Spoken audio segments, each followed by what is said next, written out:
Paradoxically, cell death helps shape an organism's life. Just like any whole organism, cells can die as a result of aging due to an accidental injury, or following a pathogen infiltration, a cell can sacrifice itself to prevent the spread of infection.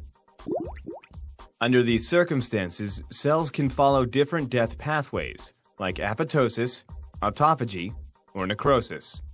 All these types display specific morphological characteristics. Apoptosis, or programmed cell death, leads to membrane blebbing and nuclear fragmentation. Autophagy, which is also regulated, leads to formation of large vacuoles enclosing cellular components. Lastly, necrosis, which is unplanned or accidental, ends in cell lysis. This video will discuss important discoveries that led to the identification of these pathways, explore questions that researchers are still asking about cell death, discuss tools they use to answer them, and finally, review a few example experiments. First, let's review some key researchers who helped to decipher different cell death pathways. Modern terms used to describe these paths can be traced back to Hippocrates, a physician in ancient Greece. He used the term apoptosis, meaning falling off, to describe bone shredding observed following a fracture. Coming to the modern era, the first noticeable mention of necrosis occurred in 1859 when Rudolf Virchow, in his compilation called Cell Pathology, used this term to describe advanced tissue breakdown. With advances in microscopy and histology over the next decade, in 1877, Carl Wiegert and Julius Cohnheim were able to study necrosis at the cellular level. They provided insight into the morphological features associated with this type of death, like the loss of nuclei. Almost 70 years later, Christian de Deva discovered autophagy, a process in which cellular components are engulfed and broken down by membrane-bound organelles called autophagosomes, which fuse with another type of organelle, lysosomes, to further destroy their contents.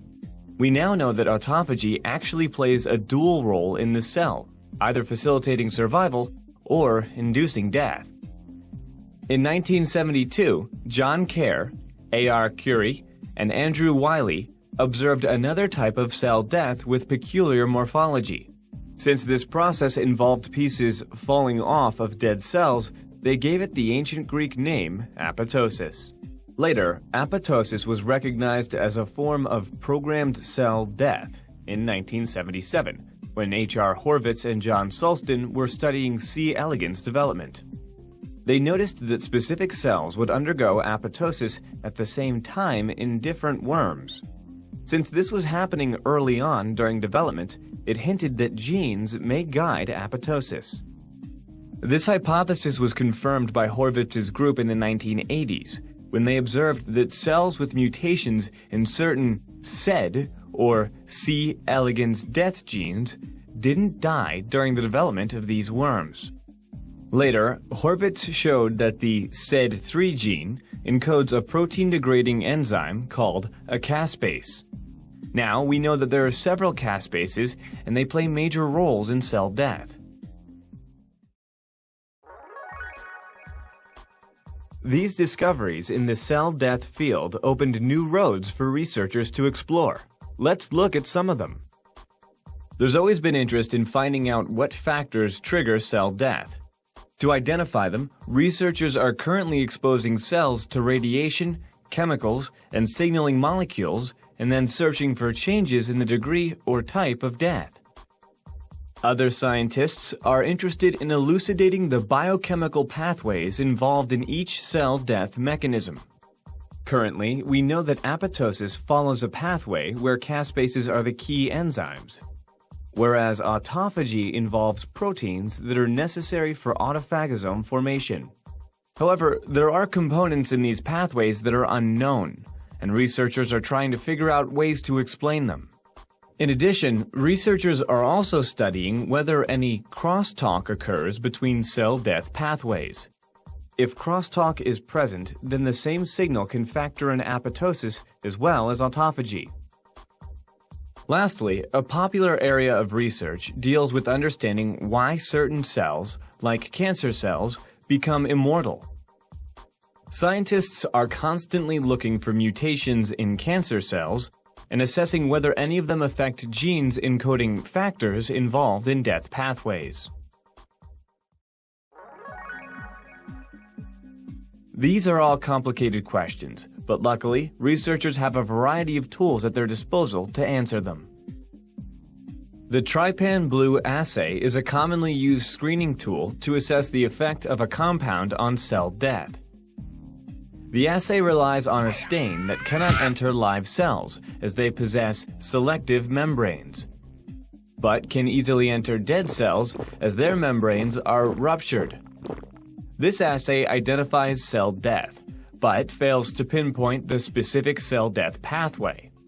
Therefore, scientists have designed techniques like caspase activity assays. Since caspases are activated during apoptosis, scientists can add substrates for these enzymes that fluoresce when they're activated by caspases. This helps in the identification of apoptotic cells. Similarly, DNA fragmentation that happens during apoptosis can be easily identified using the tunnel assay, which relies on reagents that tag the nicked ends of damaged DNA.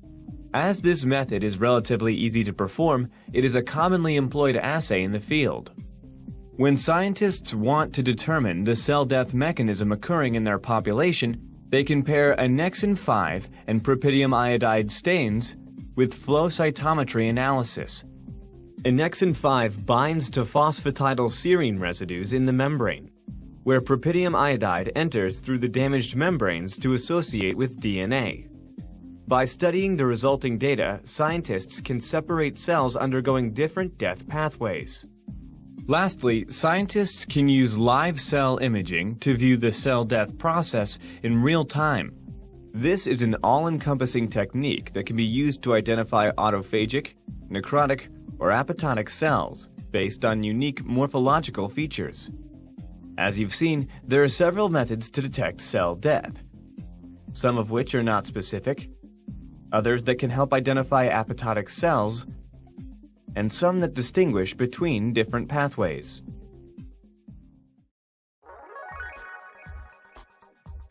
Now, let's see how scientists are using these techniques to study more about cell death.